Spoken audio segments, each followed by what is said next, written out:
Tudo com o pai. Eu tenho piano, aprendi um piano com o pai. Tudo o pai fez com essa filha. Né? Tinha um carinho especial por essa filha. E ela, naturalmente, não teve um casamento muito feliz. Foi muito infeliz e tal.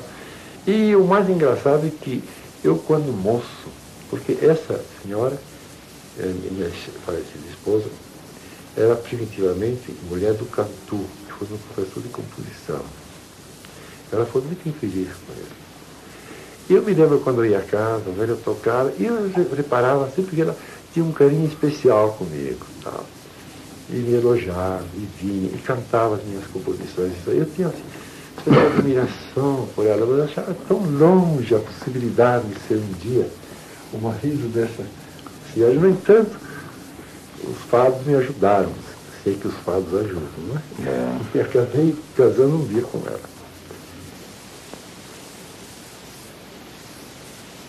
Quando morreu, maestro? Ela morreu, infelizmente, num desastre de avião. Voltando de São Paulo, estava num curso de iniciação musical. Em que ano? Foi em 62. Agora, voltando então à sua carreira propriamente, o senhor falava na sua vinda para o Rio e na entrada nesse movimento renovador do ensino da música no país. E eu acompanhei muito esse movimento aqui no Rio.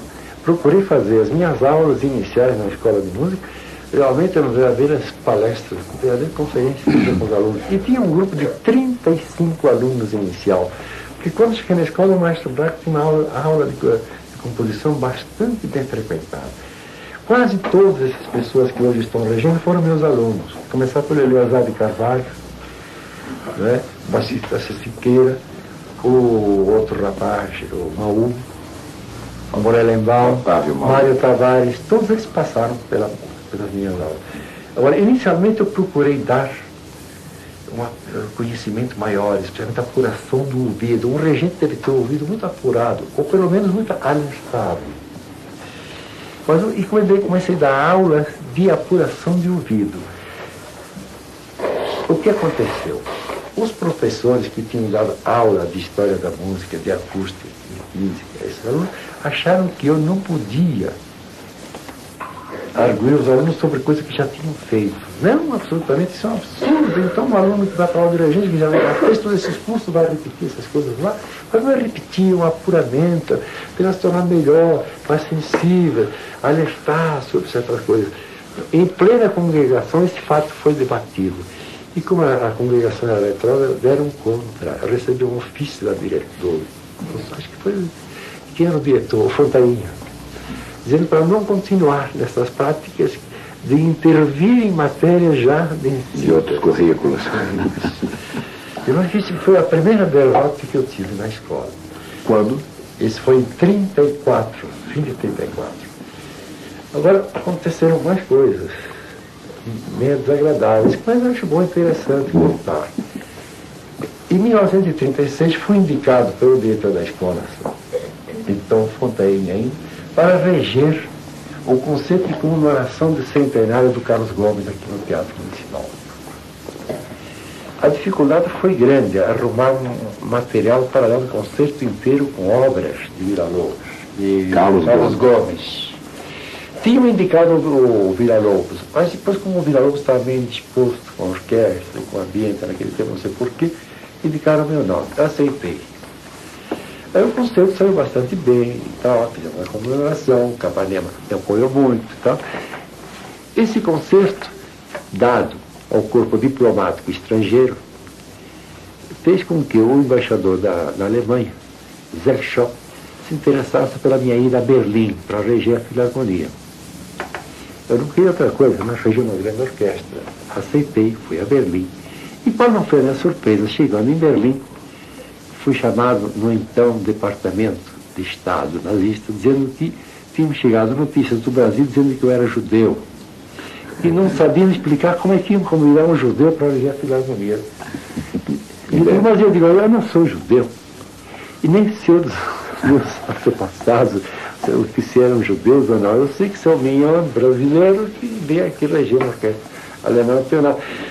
Eu absolutamente, mas ficaram assim, para aceitar as minhas declarações, tá? E voltei ao Brasil. Quando volto ao Brasil, quando é a minha surpresa, em plena Rua do Passeio, do edifício Souza, do quarto andar, jogo uns folhetos amarelos impressos, fora o espião nazista Maestro Mignone. E começaram a chegar cartas anônimas, ameaçadoras e tal. Eu colhi esse material todo. E apuramos. Depois apuramos quem era. Eleazar de Carvalho, José Siqueira, Assis Republicano, Ranulfo Silva e Severino Delgado. Então, movi um processo. Engraçado, havia uma tribuna, Luta Democrática, se não me engano, um jornal Democracia, uma coisa assim, que publicava também essas coisas todas, contra mim. Também esse material. E o diretor desse jornal foi convidado. No processo, falta que havia na apuração, não sei o que tal, foram todos absorvidos, menos o diretor da tribuna que foi condenado. Foi condenado a pagar uma multa lá naquele tempo de 2018. Então esse diretor levantou, mas seu juiz, essa gente que dava material para publicar, sou líder, sou condenado. Aí eu disse, bom, não queria outra coisa, que o senhor confirmasse, e ficou confirmado assim. Mas realmente foi uma luta muito desagradável. E esse grupo, quando eu fiz um exame de concurso na escola para entrar para a cadeira, antes de começar as provas, mandou um ofício dizendo que eu não era brasileiro. E que se fosse brasileiro, provasse que tivesse feito serviço militar. Eu tinha toda a documentação, a lista, que estava tudo ali. É o mesmo grupo. Mas esse grupo, durante anos, me perseguiu. E o mais engraçado que o Eleazar de Carvalho foi meu aluno depois na classe de legenda durante 2 anos. Eu tratei igual aos outros, mas com uma reserva. Então ele, quando começou a reger, com certeza, ele percebeu o mal que tinha feito em São Paulo, quando meu pai tocava ainda a primeira flauta na orquestra. Meu pai, olha, o senhor tem que dizer ao seu filho para ele esquecer essas leviandades da mocidade e tal, ele trata com uma frieza e tal. Eu não sei nada, meu pai, não sei nada. Vou escrever, de fato ele escreveu. Eu chegou aqui, Eleazar, não tenho nada com você, mas vou ficar sempre mais tarde. Você é boa amigata, mas à distância. Porque é sempre como ainda hoje eu trato, com muita distância e tal. Ele é um rapaz muito esforçado, é um rapaz que se fez, uma força de vontade extraordinária, tem qualidades e tal, procura vencer, mas ele nunca será um artista, né? Será sempre um grande batedor de compasso. Eu dizia para meus alunos, ele era um grande batedor de compasso, era o sujeito que leva os filhos da pidão, matemática, tipo do chefe de banda militar, mas nunca será um artista. E de fato eu acho que o tempo está me dando reação. Então a gente vê outros indivíduos que aparecem hoje, eles um talento formidável como esses lá de Karabachevsky, que dão uma musicalidade, uma musicalidade com a orquestra sem ser assintoso, sem ser militarizante. E em que época você escreveu As Valsas de Esquina? Fale um pouquinho. Bom, As Valsas de Esquina foram escritas, porque em uma ocasião, numa discussão sempre com o Mário de Andrade, o homem que mais me ajudou nessa parte, né? De todas as músicas brasileiras, a que menos sofreu influência música americana é a valsa. A valsa se mantém genuinamente brasileira, apesar das suas origens, né, de Chopin e de outros, mas ela, e italiana, de espanhola, o que queira, né? Mas ela se mantém num ponto em que pode continuar a fazer alguma coisa. Aí surgiu a ideia. Aí eu lembrei do meu tempo de seresteira, aquelas valsas e tal, e consegui em São Paulo um grande número dessas valsas. E daí comecei a escrever. Mas essas valsas que parecem escritas de buchato, algumas levaram meses até conseguir elaborar e tornar simples, sem mostrar que são, digamos assim, vazias. Fazer uma coisa simples sem ser vazia é muito difícil, né? É como o vulgar. Transposição para um plano de concerto mesmo, né? É isso, né? E tal. Depois eles são intransigentes. Algumas ainda não chegaram à perfeição. Depois eu fiz a série das valsas choro, quase para me redimir das primeiras. Mas aí já o cerebralismo entrou demais. Elas são muito rechercheias. E o brasileiro já... quero mostrar que são brasileiros. Na outra eu não queria mostrar, saíram brasileiros. Na outra eu mostrei que são brasileiros. Instintivas mesmo. Você compreendeu bem agora? Compreendi sim. A As valsas de esquinas foram aproveitadas para o balé da União das Operárias de Jesus, em certa época. O que você acha da possibilidades coreográficas dessas valsas? São bem coreográficas porque são uma quadratura que permite repetições, que o balé não precisa de repetições vulgares, que permite que se faça isso. Por exemplo, nas valsas chures já não temos essa possibilidade, elas são mais livres, né? A forma já está mais trabalhada. E nessas não, elas são muito coreográficas, assim como são coreográficas as valsas de Chopin. Agora, na valsa de esquina é uma coisa, talvez, eu como autor não deveria dizer, mas como estamos aqui fazendo revelações, posso dizer que as valsas de esquina não há uma parecida com a outra. São 12 valsas, uma diferente da outra. E o que eu não consegui na valsa. Realmente, foi um tour de força fazer 12 valsas. Mas isso por quê? Porque eu estudei a fundo os prelúdios de Chopin. Chopin escreveu 24 prelúdios. Não há um prelúdio que se pareça com o outro. Foi chamar a atenção. Cada prelúdio é tão característico, pessoal, que não se pode confundir. Não há um parecido com o outro. Nem uma tonalidade que já aproveitou as 24. Ela aproveitou as 12 menores, ele aproveitou as 24 maiores e menores. Eu gostaria, Linhone, de fazer aqui uma pequena vocação a respeito das valsas de esquina. Talvez você não esteja recordado. Depois que morreu Mário de Andrade, nós fomos uma vez a um almoço em casa de Luiz Heitor Corrêa de Azevedo. Com você, com Abraão de Carvalho, os Corrêa de Azevedo. Estou perfeitamente lembrado. Sá Pereira, Lide. E você foi ao piano e tocou algumas das valsas. E encerrou com a valsa dedicada a Mário de Andrade. Foi, lembra? E essa valsa acabou com a reunião, você se lembra disso? Sim. Todos nós saímos dali, mais chorando do que ninguém, né? Foi um momento muito emocionante. Foi um almoço terrível e ótimo ao mesmo tempo. E sobre as lendas sertanejas, mas também uma série grande que o senhor compôs, calcado assim, vamos dizer... São 9 lendas sertanejas. Calcado na toada, não é? Da terceira em diante consegue ter uma certa característica. As duas primeiras são bem espanholadas. Ainda. Sim, influenciadas de Albéniz, de Falha, muito de espanhol. As outras não já começam. Mas quando eu já tinha chegado no momento de poder realizar um grande número de lendas, aí surgiram outros trabalhos que naturalmente me distraíram. Eu sempre penso em continuar essas lendas sertanejas, assim como felizmente o Camargo continuou seus ponteiros. Realmente é uma obra primorosa. Monumental. Chegou a... Eu queria fazer isso com as lendas sertanejas, mas eu me distraí com outras coisas, eu fui desviado. Mas sempre penso em retomar isso. Quando o senhor as compôs? É uma produção muito grande. Foi de 1923 a 1935, mais ou menos. Mas foi uma coisa muito saltuariamente. Mas ainda nessa época, e antes de perguntar isso, o registro da presença do secretário-geral do Conselho de Música Erudita, o também compositor maestro Edilo Krieger, que naturalmente lhe formulará perguntas, além dos seus entrevistadores, Guilherme Figueiredo e a Luísa Alencarquim, e eu mesmo. Mas antes disso, o senhor estava falando exatamente daquele processo de renovação musical. O senhor já esgotou o que teria a dizer sobre sua vida até 1940?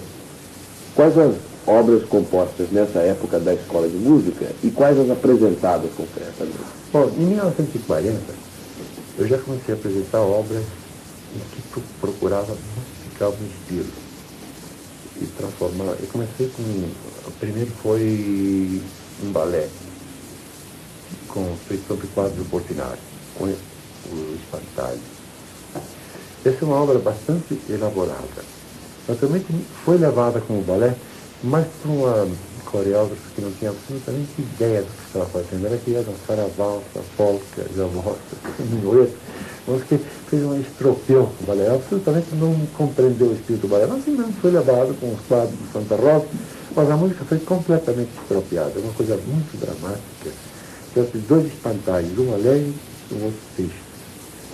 O mesmo motivo que depois prevaleceu no outro balé também com o cenário de Portinari, Yara. Esse é um balé muito bom que eu escrevi para o balé russo, mas cuja parte perdi. Porque perdi nunca mais tudo o que aconteceu. Quem escreveu o libreto, mas... O Guilherme Garnet deu uma ideia. Miguel de Almeida, uma ideia, mais ou menos, que tínhamos que fazer. Mas o mais engraçado é que quando foi levado aquele aparato, tanto que até uma medalha de Associação dos Solistas Teatrais. Mas foi levado aqui? Foi levado. Com muito sucesso em 46. Depois foi levado em São Paulo e foi levado no Metropolitan. O balé do Debadilho. Mas depois faliu e aprenderam tudo o que era material do balé. E até hoje não sei o que aconteceu. Nem a música, você não consegue ver nem cópia possível. Nem a música tem mais aquele balé. O senhor já nessa época compunha diretamente no vegetal, como faz agora? Não, ainda não compunha. Ainda hoje, com muita relutância, escrevo no vegetal. Eu não gosto de escrever no vegetal. Podendo editar, mas é uma pena, né? Eu não gosto de escrever papel vegetal. É muito demorado, né? E depois me distrai. Né? Quando a cópia começa a me distrair, é horroroso, né? Mas o Carlos perdeu-se esse balé. Além desse balé, escrevi também Leilão, que foi levado pelo Dante. A primeira parte desse balé é muito boa, a segunda é fraquíssima, né? Não porque o libreto não compôs nada. Agora, eu aproveitei, fiz uma suíte para a orquestra. Agora, aí você sente o miolo da congada, né? Aí eu me emancipei de certos processos, certa maneira de escrever. Hoje, novamente, não é que eu repudio, mas não viria mais escrever daquele jeito, né? Passou. Hoje sinto a vontade de escrever som pelo som, né? E a minha música é essa, como soa. Soa bem, eu faço música. Em geral, eu faço música para mim. Antes eu fazia muito para os outros. Às vezes eu acertava, outras não. Agora cheguei uma época que escrevo para mim. Eu vou ouvir uma obra minha e tal, eu estou satisfeito. Agora, se gostam os outros, tanto que bem, não gostam. A culpa é deles ou minha. Sua primeira sonata para piano é desta época, mais ou menos. É desta época, mas eu já procurei. Agora já estava procurando novos caminhos. Aí já. Sempre ando procurando. Eu acho que acaba a minha vida procurando sempre novos caminhos. Serão pessoas, não são novos caminhos. Mas eu acho que o senhor já conquistou o direito de escrever música para si mesmo, né? Porque os próprios senhor realmente já escreveu tanta música, assim, um dia. Eu não gostaria que você me chamasse de senhor. Eu tenho tanto estima e amizade com você, eu me sentiria mais à vontade se você me chamasse Mignone. Mas você sabe que isso é uma questão de hábito, não é? Eu ainda me sinto assim um pouco caçula do...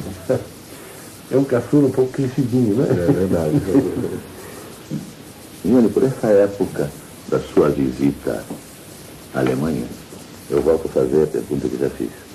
Que grandes contatos você teve com não tive grandes contatos, porque quando eu cheguei na Alemanha em 38, completamente inadaptado, os melhores elementos tinham já saído da Alemanha.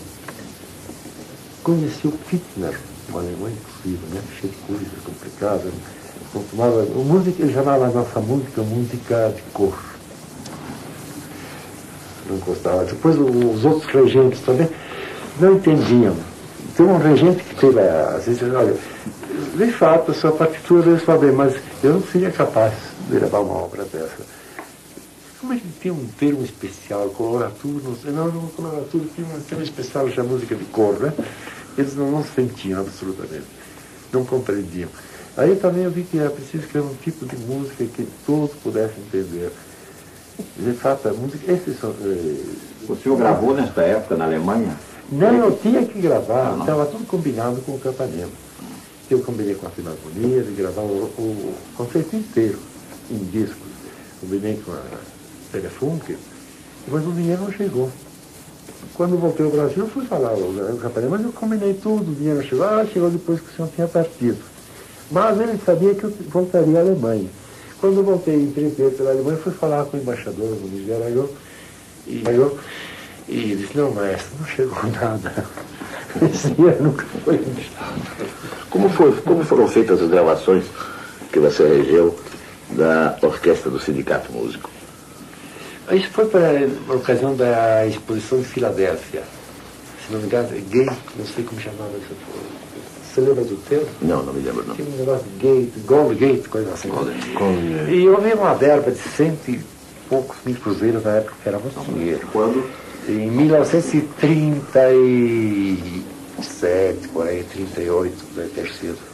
Durante certa época foi a única coleção de música erudita que se encontrava fora do Brasil. E quem era nessa época foi Armando Vidal, depois foi secretário de finanças do Vital.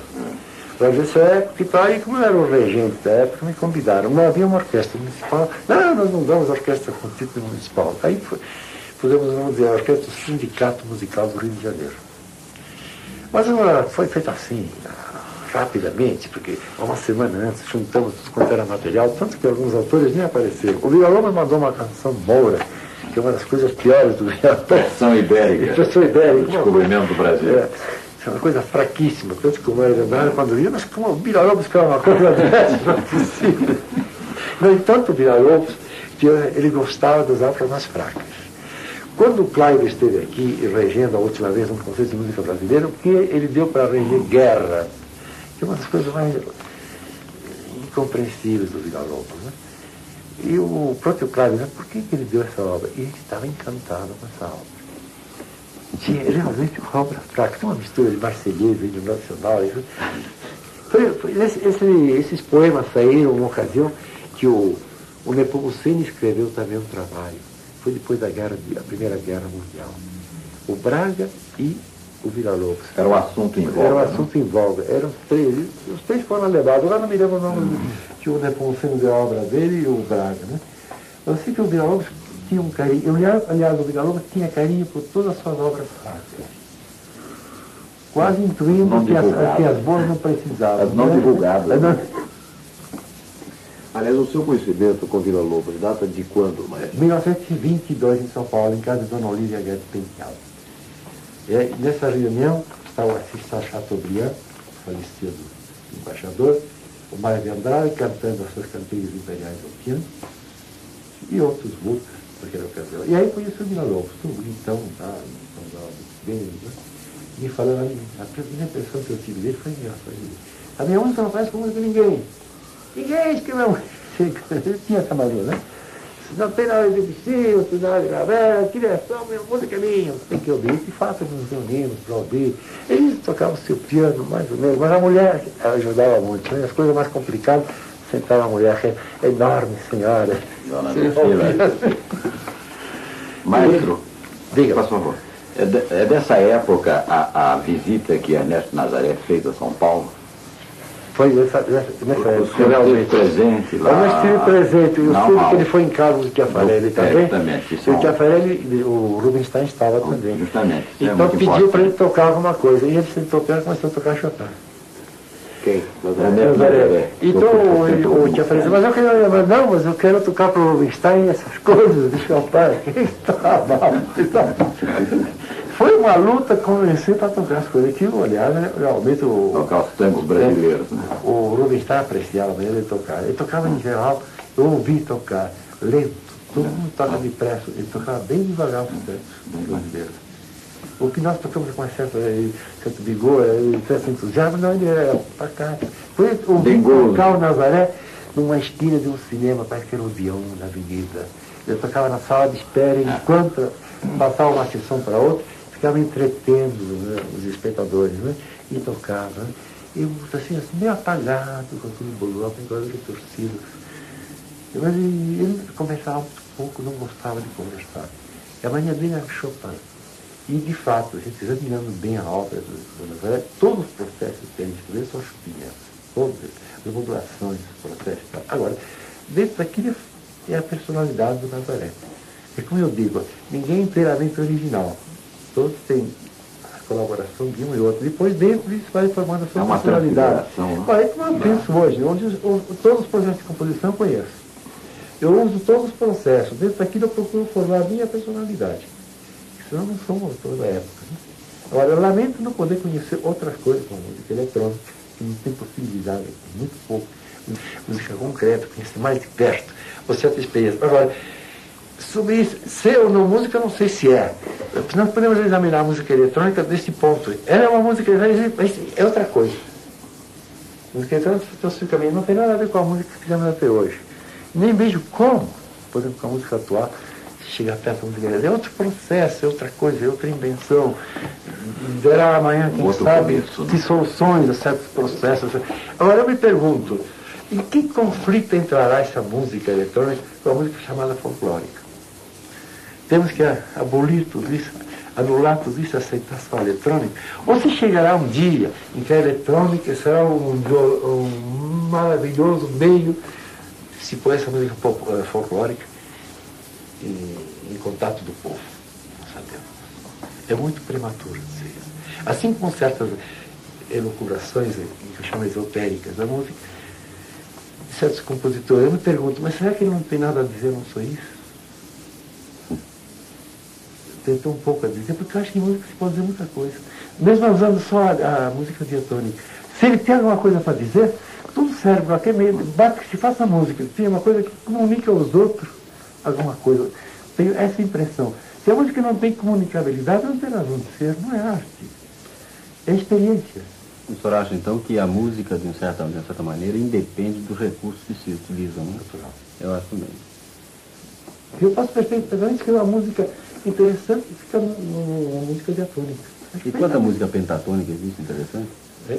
Nem escala de 7 tons. A própria, a gente examina o processo do decafônico, é um processo engraçado, é a escala cromática exposta diferentemente. São as duas escalas afônicas expostas diferentemente. Ainda não saímos daquele negócio do teclado, 2 pretas, 3 pretas e 7 brancas. Não saímos daquilo ainda, né? Falou-se no piano de quarto de tons e tal, mas aí para de quarto de tom basta ouvir uma orquestra. Hoje a gente ouve tanto quarto de tom. Nada já resolve o problema. Imagine se inventa um instrumento que dá quarto de tom, onde é que... Isso era mesmo... Mas, aliás, todas as tentativas que fizeram malograram. Experimentar só, né?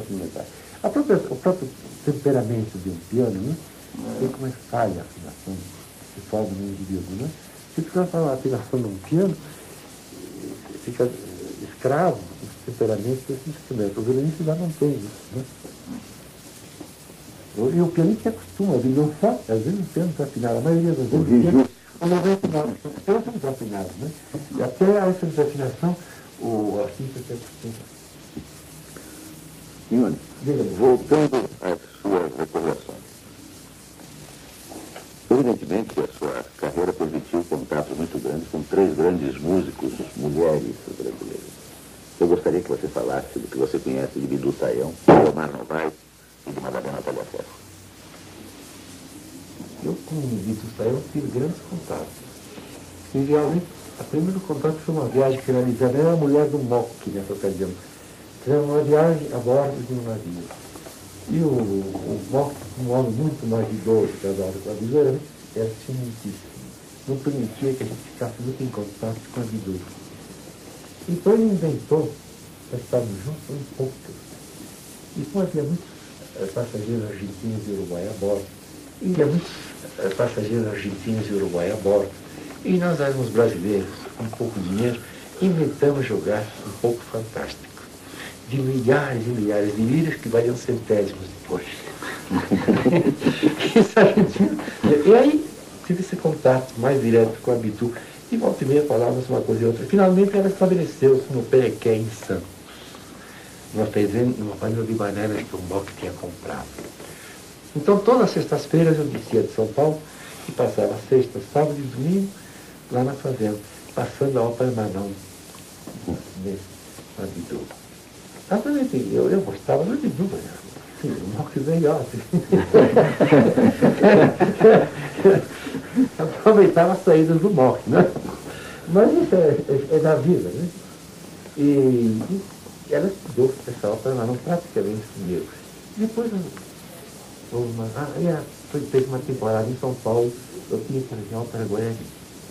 Foi assim, todo tipo de conversa. Tinha que levar um Guarani que ninguém tinha levado, não sei. Por aí não dava. Guarani caprichado. Caprichado, para inaugurar o Teatro Municipal de Campinas. Comecei a apurar, mas no fim eu vi que a coisa estava realizada como queria. Aí comecei a bater e estrebuchar e dizer coisas. Afinal me substituíram com o Paulo Francisco Russo, um amador, que era uma coisa medonha, né? E aí não pude eleger. Mas o que acontece? O Mock ficou revoltado. Escreveu um artigo no jornal, desafiando, não sei o que não tinha qualidade, ele tinha sido postilado, essas coisas que se escrevem no momento de raiva, daquele postado. Né? Isso quando, mestre? eu estava em São Paulo, 39. E não inaugurei o Teatro Municipal de Campinas. Depois havia havido outras vezes e tal. Mas sempre voltou para recordações. Quando era cantor telhado de Merizado, foi aqui, experimentava e tal, me dava muito com a família. Era o Moisés, o irmão, a mãe, a Ana Mariquinha, se não me engano, então assim. E com a Madalena Tagafero foi diferente. A Madalena Tagafero era muito amiga da Lívia. Foi você que me apresentou a Madalena Tagafero. Era muito amiga da Lívia, minha falecida senhora.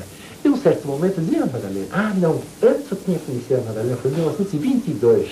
Ela estava no Brasil, no Palace Hotel. E ela naquele tempo andava muito apaixonada por um dos reis, não sei o quê, e tal. Mas era muito bonita, uma mulher linda, realmente, sabe? Muito atraente. E dava seus conceitos. Eu fui ouvir um conceito que ela deu no Lírio quando não havia 20 pessoas na plateia. Não tinha público. E ela fugiu horrorizada do Brasil. E não veio mais ao Brasil. Só então, um certo momento, uma noite, uma reunião que tivemos com uma noite. Minha colega, foi minha amiga, ela frequentava a nossa casa, não sei o quê. E aí mandamos uma carta. E ela apareceu. Foi durante a guerra. 39. Muitos anos depois. Aí teve realmente uma recepção, inventamos uma porção de coisas, de recepções, de banquetes, disso, tá? E ela realmente, ela é uma grande artista do piano. Não é uma grande pianista, mas é uma grande artista do piano.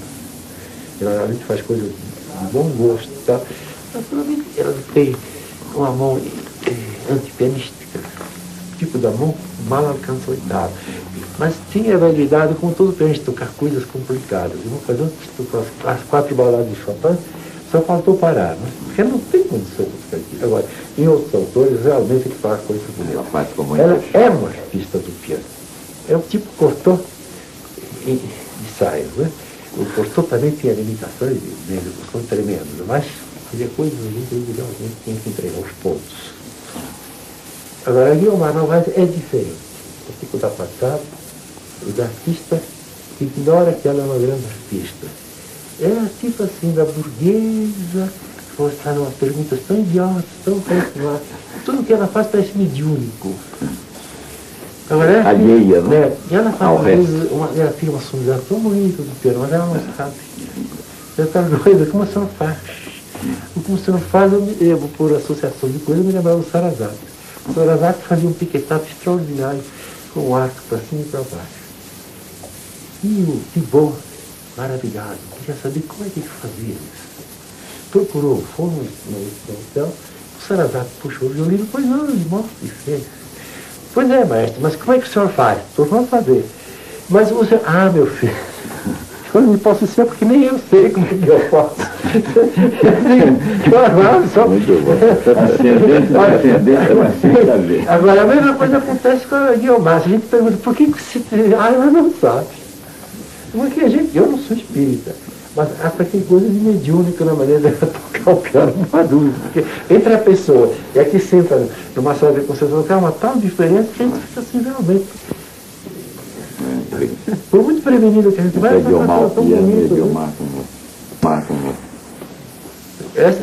Qual é a outra figura que você não percebeu? Não, eram essas três. Tem uma figura que você não apontou aí. Antonieta Rudge. Antonieta Rudge, é verdade. É uma justiça de minha parte. Antonieta Rudge é um dos talentos maiores que eu conheci do piano. Eu conheci desde o tempo do Chiafarelli, quando eu frequentava com o Chiafarelli. Essa senhora, hoje é uma senhora de 85 ou mais anos. Temos que gravar em São Paulo. Essa senhora, o que fez? Chegou ao piano e tocou a segunda fuga do primeiro caderno do Crowder temperado. Depois era de violão. Que tonalidade vocês querem que eu toque isso? Digo, sol, tocou em sol. E mi bemol, tocando em bemol. E não é só, pegamos outras fugas. Ela tem um dom de transpor e ela não sabe por quê. Outro fator quase mediúnico, né? Nunca vi transpor assim com uma facilidade, uma cena auditiva e digital também, porque os processos, quando se faz uma transposição numa obra pianística, são outros tecnicamente.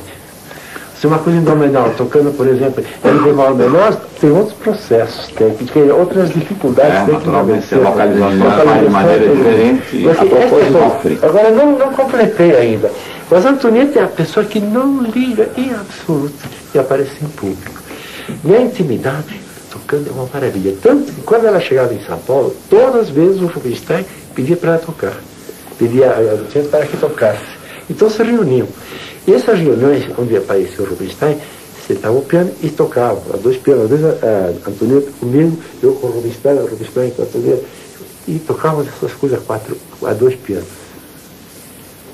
Era uma festa. O Rubinstein em São Paulo era uma festa, toda vez que chegava. Agora, tinha aquele grupo que deu certo, né? Ele não me deixava de frequentar a casa do Chiafarelli, porque o Chiafarelli tinha a habilidade de fazer críticas sem ferir. Aquele jeito calmo, assim como a filha, né? Nunca se alterava e tal. E ele dizia assim: você tocou tão bem aquela peça. Mas se você fizesse, você não experimentou? Admirável.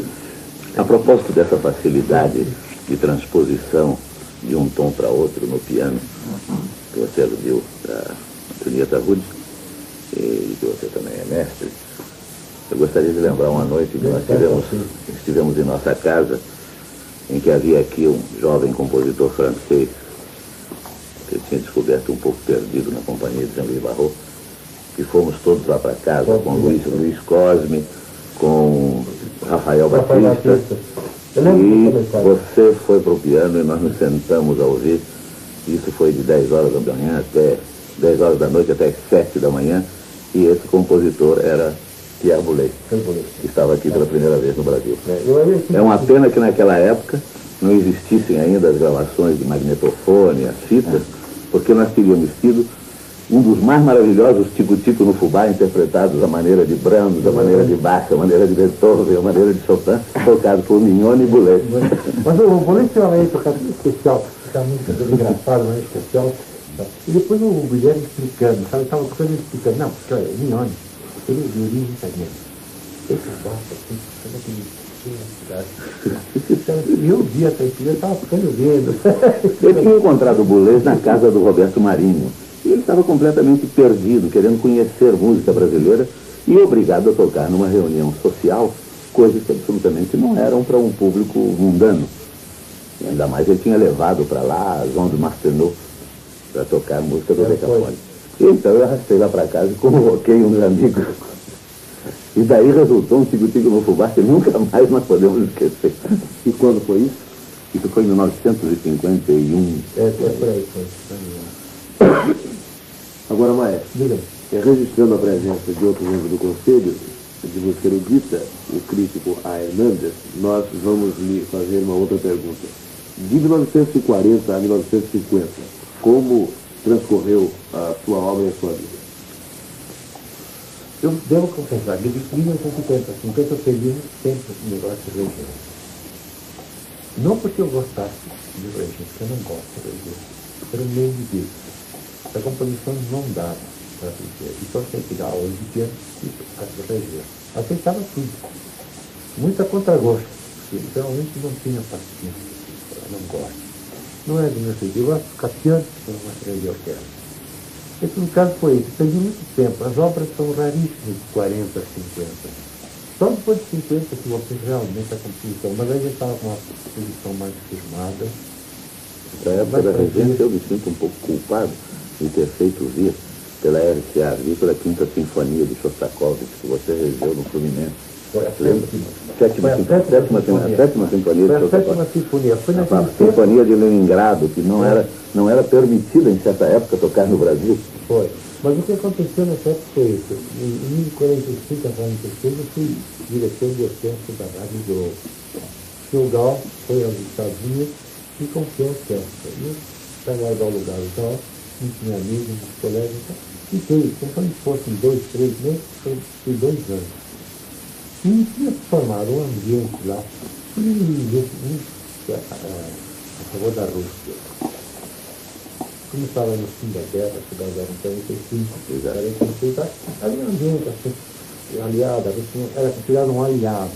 E esse Partido Comunista surgiu com ideias novas e tal, realmente aos jovens, os que queriam fazer coisa nova, empolgavam. E a mim, realmente, eu confesso que saí empolgado naquela ideia, tanto que eu me inscrevi no partido. Eu nunca fui realmente um político, mas achava que um partido não podia fazer coisas. Não havia dificuldade, mas se for aliado, tem que ir. Foi levado a Inglaterra e Estados Unidos, eu entrei no Partido Comunista. Aí surgiu essa ideia, sendo fazendo parte do partido, ia reger uma obra de um grande compositor russo. Foi quando apareceu essa sétima de São Pessoa. Eu regi lá no Fluminense. Quando acontece que, nas piores condições possíveis, quando fizemos um ensaio geral, eu ouvi a sinfonia duas vezes, que havia um eco que voltava. Eu dava a sétima, eu dava um ataque à orquestra, e daí a pouco voltava o mesmo ataque. Quer dizer, eu via duas vezes. Foi uma luta. E tinha, além da orquestra, que era enorme, mais 35 elementos fora da orquestra. Uma segunda orquestra de banda. E quem era o presidente da Sinfônica naquele tempo era o Siqueira. E o Siqueira me forneceu a orquestra. Então eu levei a orquestra do teatro da Metro para tocar. Ele prometeu pagar e nunca pagou essa orquestra. Se pagava no meu bolso, nunca o Siqueira pagou. Mas ele é do sentido. Afinal, eu levei essa sinfonia. Mas daí comecei a ter uma porção de aborrecimento. Negócio comunista e tal. Eu não entrei naquela Universidade do Povo, realmente, eu entrei para dar aula. Depois o Prestes dizia que tinha que ser vereador. Eu digo, não. Foi no tempo do Proporcional se apresentou para ser senador. Não, você vai ser vereador. Eu digo, não, mas não tenho jeito para isso, nem para falar em público tem jeito. Não, de maneira nenhuma. Não, você é uma das figuras dos partidos, sabe? Figura de proa, que todo mundo conhece. Eu digo, mas eu não posso, não tenho jeito para isso. Daí, saiu. Depois que o outro colaborador, afinal, me desliguei, tá? Mandei uma carta. Quando? Foi em 47, 48, por aí. E desligava, só que não que eu tomasse outra orientação, mas que eu não sentia essas coisas, sabe que não era político. Eu tinha entrado no partido para fazer música. Vi a possibilidade de fazer coisas numa Universidade do Povo, Universidade do Povo, e de fato fui lá. Mas aqui era tudo incipiente, não havia nada, havia umas cadeiras, não havia alunos, uma confusão. E havia uma porção de amigos, Boston, assim, era o Leme, o dentista Leme, aquele outro que escreveu a história da música, o nome italiano, que pareceu um pintor. Bom, daqui a pouco eu lembro o nome. Aquarone. Aquarone estava muito simpático, estava claro, não sai nada disso, de fato nunca saiu nada. Eles procuraram fazer, souberam explorar, podia ter feito muita coisa séria, sem aí na política.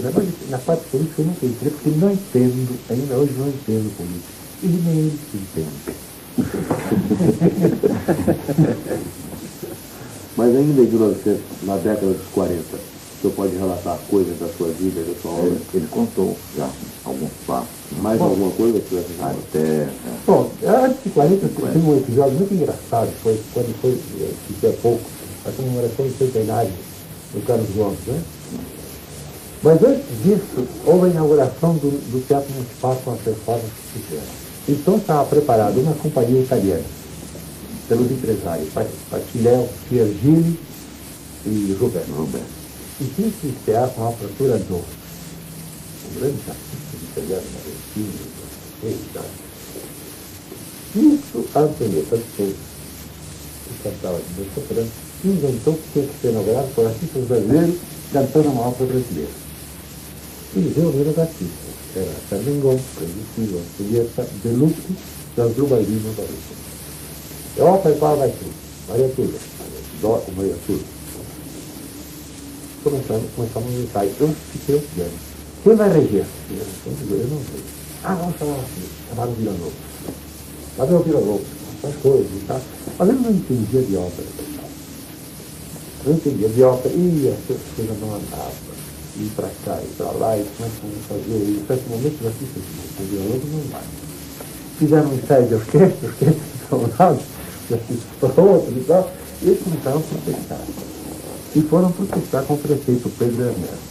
Eu falei, vamos fazer não é? Aqui vai ser. Vai ser o Mione. Aí eu só vou o Vila-Lobos me convidar. Se o Vila-Lobos me convidar, eu vou.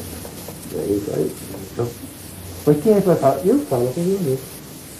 Eu cheguei ao Vila-Lobos e falei, ó, Vila-Lobos, acontece isso. Eles querem que eu veja, mas eu não vou reger, enquanto você está na reger. Mas eles vão protestar a você. Não tem essa coisa nenhuma, ninguém me tira de lá. Enquanto está certo, senhor. Ninguém me tira. Eu falar com o Pedro Ernesto ainda hoje, não sei o quê, e tal. Estou avisando a vocês. Não. E depois, a minha reveria, Antonieta fez a grande, destituição de vida, a minha nomeação.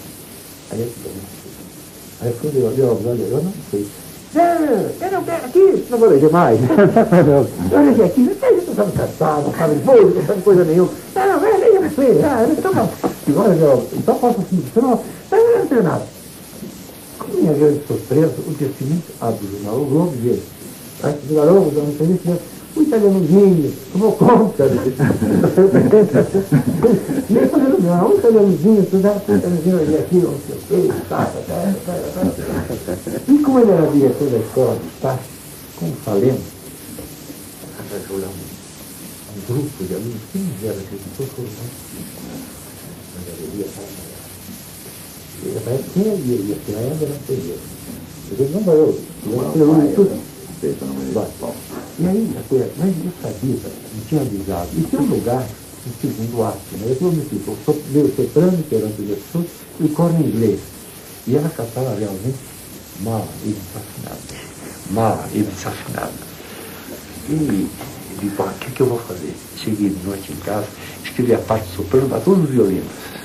E violoncelo e viola tocando coro em inglês, porque o coro em inglês é uma coisa medonha. Ficou a instrumentação. Quando chegou naquela hora, entrou toda a orquestra, aí começou a vaia, sabe? Não se ouvia nada mais, eu não consegui, porque se fosse só com o coro em inglês, o soprano parava. Aí tinha que parar. Aí eu consegui, quando ela desapareceu, acabou a vaia. Mas no último ato, aparece um enterro. E lá no seu inteiro com as velas. Quando apareceram as velas, o inteiro da Antonieta. Foi uma dessas vaias, eu nunca vi vaia. Mas chegamos ao fim da representação. E a Antonieta chegou lá e disse: vencemos! Também ela nunca mais cantou, nunca mais se apresentou no Teatro Municipal. Foi a última vez. Né? Mas vê como essas coisas como são tomadas, Deus, relacionadas ao nacionalismo errado, né? Ela podia ter feito a mesma coisa, né? Mas com mais, sem aquela agressividade. Depois o que aconteceu? Os concessionários, como o teatro estava em obra, nos ensaios gerais, puseram todo mundo a trabalhar na sala, não sabia.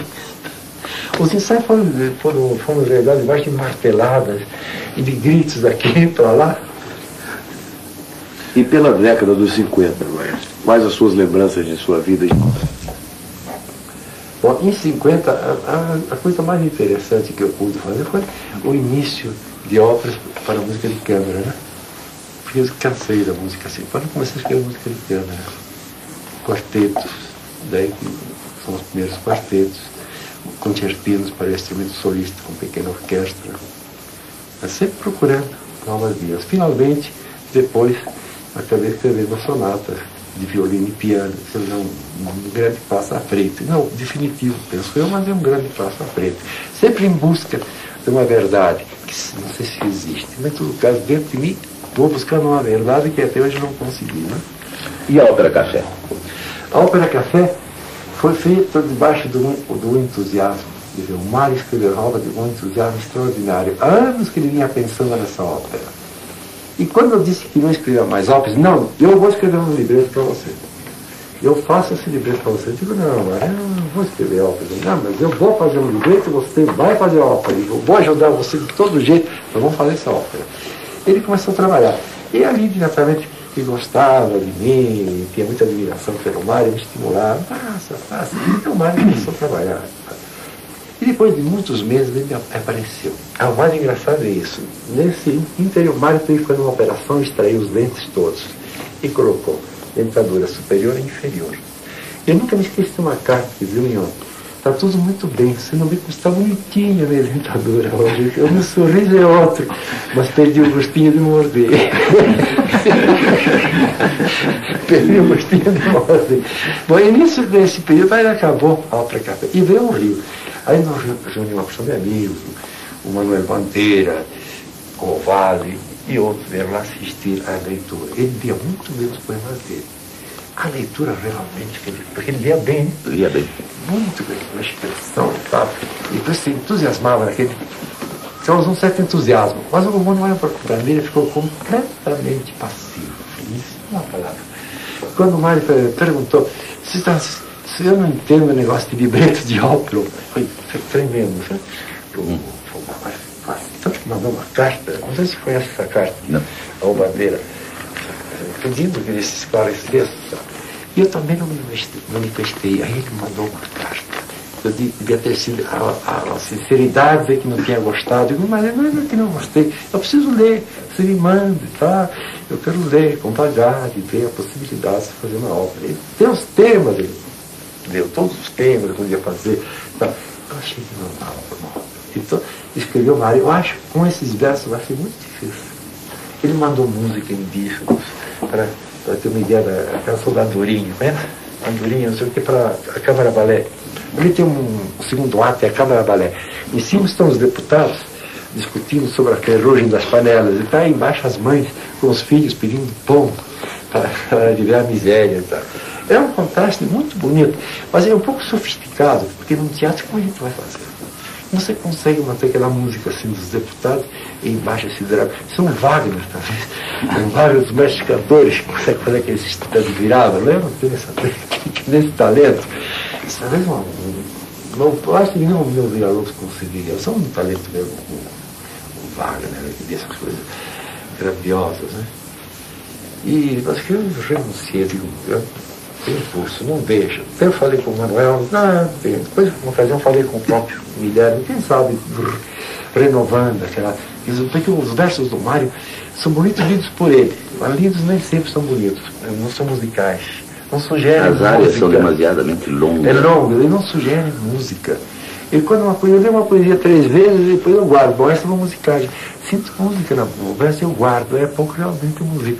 Eu li e tal, a música não vinha. Então, não chegando à música, eu renunciei. Então dei o Camargo. O Camargo, uma vez, quando viu que eu renunciei, ficou numa avidez. Não, eu faço. Está aqui o libreto, levou o libreto. Passaram-se 6 meses, eu perguntei, ô Camargo, como vai? Eu perdi o libreto, eu tenho outro. Não, por enquanto eu vou deixar. Vou pegar outra. Não, deixou. Depois eu soube que o Corrote foi à casa do Luiz Heitor. E o Luiz Heitor tinha acima da mesa esse livreto de café. E o Corrote começou a folhear aquilo, tá? Sabe, quem é que está fazendo a música daqui? Essa música, esse livreto é muito bonito. Tá bom, né? Você quer musicar? Pode, porque o Miana não vai musicar. Então eu vou fazer a música. Soube que ele tinha feito qualquer coisa. Mas não apareceu a ópera, porque quando ele, há 2 anos, não mais, há vários anos, pediu ao municipal daqui, eu de São Paulo, para levar a ópera, o Camargo respondeu, bom, se ele quiser levar essa ópera, mande antes a ópera ver como é. Ele não mandou. Mas porque não sei se a ópera está pronta ou não está pronta.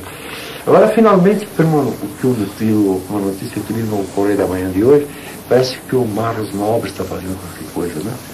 Para a ópera Café. Mas eu não vejo teatralidade nenhuma. Não é teatral. A não ser que se modifique tudo. Agora, a ópera sem movimento é melhor não fazer. Estou repetindo, dá um trabalho, não? Ou com um grande movimento, sem. Para quê? Maestro, e quando ocorreu essa leitura do Mário de Andrade? Em que ano?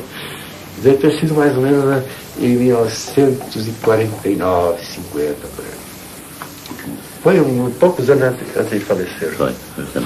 E na década dos 50, quais os fatos e as obras importantes? Há um importantíssimo que eu quero lembrar a você, foi o aparecimento a parte do Anjo. Bom, isso foi quando eu completei 50 anos, né? Eu até no lugar de escrever uma sinfonia, me lembrei de escrever mais ou menos o que tinha feito até aquela época, né? Me examinando, fazendo autocrítica, dizendo o que achava. Muita gente não entendeu, especialmente quando eu falo em plágio, fazer um plágio artístico. O plágio artístico sempre existiu. Depende da finalidade. Quando a gente aproveita o alheio para não explorar o sucesso alheio, não é plágio. O que o Villa-Lobos fez, por exemplo, no show do Moisés, não é um plágio. Um rasga coração. Pegou uma obra assim, que ninguém mais, não tinha mais popularidade, não tinha venda nenhuma, comercial, eles não atingiam o homem nenhum, e fez uma grande obra. Eu chamo o hino, aquele é o verdadeiro hino do Brasil. E tudo que é o Brasil está naquele show do Moisés, uma coisa mais completa, perfeita. Então, uma obra dessa, vamos falar de plágio. É uma aberração, não se compreende, né? Tem um Carlos Maú tem escrito um volume, tá? Falando em plágio. Eu não vi, nas coisas artísticas não existe mais o plágio. O plágio é quando é feito com a intenção de divulgar o sucesso alheio. Ele integralmente a obra, ele produz com o próprio obra, ele muda os nomes apenas, aí sim é plágio. Ou se não, copiar integralmente. Mas eu sempre condenei. E o Villa-Lobos ficou tão feliz. Numa ocasião de uma entrevista eu falei sobre isso. Ele ficou tão feliz com isso. Ah, meu Deus, você realmente disse o que eu pensava. O Villa-Lobos tinha muito de criança. Uma ocasião, quando comemoraram os 70 anos do Villa-Lobos, eu fui indicado para reger o poema de Descobrimento do Brasil, um coro e orquestra. E, como toda a orquestração do Villa-Lobos é um pouco carregada em geral, né? Fica um pouco forte. Tanto que eu coloquei o coro na frente e a orquestra atrás. Senão o coro não aparece. E levamos a obra, foi muito. Mas, durante isso, eu tinha decorado toda a obra. E fui à casa do Villa-Lobos. E pedi ao Villa-Lobos várias modificações. Depois, vamos modificar aqui e tal. Sua melhor. Depois ele tinha feito um fagote que subia lá em cima. Eu digo, nós temos o corno inglês. O corno inglês. Mas eu queria falar, o fagote não dá, o nosso fagotista não dá essas notas, vamos com a inglesa. Aqui, por exemplo, os violoncelos e tal, estão junto com o contrabaixo, vamos reforçar as violas, uma coisa assim, coisa que se fala em toda parte. Depois, na saída, ele virou para mim e disse, Leandro, você pode fazer essas modificações, mas não conta a ninguém, hein?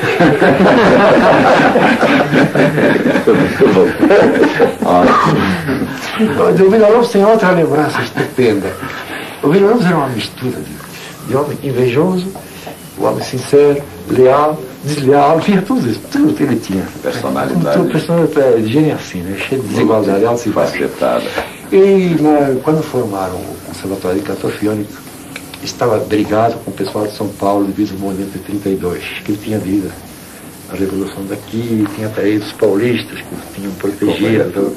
Bom, então o pessoal de São Paulo não quis assinar o memorial dirigido ao Getúlio. Eu chego lá, você viu o pessoal de São Paulo, não quer assinar este memorial. Vou apresentar, vamos então de São Getúlio. E eu vou a São Paulo, eu arranjo todas essas assinaturas. Você me arranja a passagem de volta pela Central do Brasil, naquele tempo, né? Eu arranjo a passagem, eu fui a São Paulo. Fui um por um, Guilmar, o Menotti, Antonietto, todo mundo assinou. Eu gostei com tudo isso assinado. Tudo assinado e tal. Finalmente fomos ao Getúlio. Chegamos ao Getúlio, nos recebeu e tal, falou dos motivos da criação disso e tal. Porque no discurso que o Villa-Lobos fez, porque o presidente aqui gosta muito, ele já tocou alguns instrumentos. Não, diz o Getúlio nunca tocou instrumento nenhum. O senhor subia, não subia? Pô, subia, então eu gosto de música.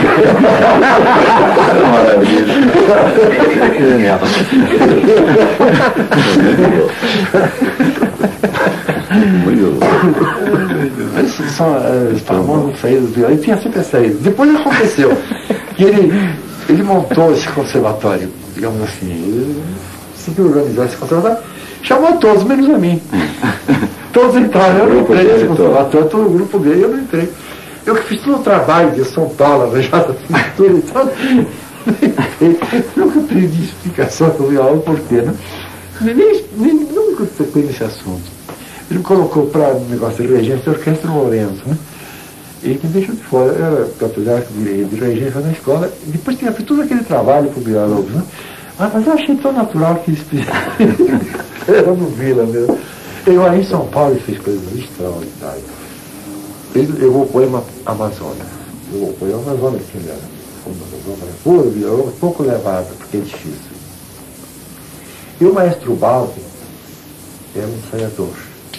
Aqueles ensaios prolongados que ele conseguia lá em São Paulo, a coisa estava muito boa. Mas o Lamberto Baldi não conhecia o Villa-Lobos. Digo, não, Lamberto, não, vamos lá um dia, vamos visitar o Villa-Lobos, está na rua Florencio de Abreu, no pé do Paulo, não sei o que. Chegamos lá, o Villa-Lobos nos recebeu. Isso aí, aquela conversa toda. O Lamberto Baldi, naquela admiração justa, aliás, pela obra do Villa. O Villa sentou ao piano e começou a explicar os processos de composição e aqui e tal. E o Baldi, ele queria ouvir coisas sobre o poema Amazônia, que interessava, que ele ia reger, né? Ele falando, quando ele fazia e tal. Não, porque que eu faço assim e tal. Quando chegamos lá embaixo, o Baldi olhou para mim, olha, quem escreveu a música Havana não foi esse, foi algum outro, porque isso aqui não podia ter escrito. Porque ele fez tal confusão que o padre... Bom, isso não foi quem escreveu o poema Mozart, deve ser algum outro. Maestro, Diga-me.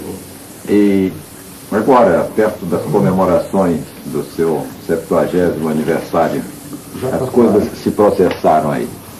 O senhor participou ativamente. Bom, na sala da Cecília Maria eles levaram um concerto de o recital de obras de primeira audição. Aliás, o Silvio sempre muito carinhosamente foi atendido pelo Aire, né? E fizeram outras, durante o ano, outras manifestações. Tanto que o próprio Jornal do Brasil, chefiado por Nancy Legra e Dino Krieger, achou que devia merecer uma medalha. Tem sido o melhor autor do ano. Achei uma maravilha. Achei bonito, um almoço simpático, apareceram todos. Simpático. Mas o que mais me surpreendeu foi que no ano do meu 70º aniversário não levaram nada no municipal.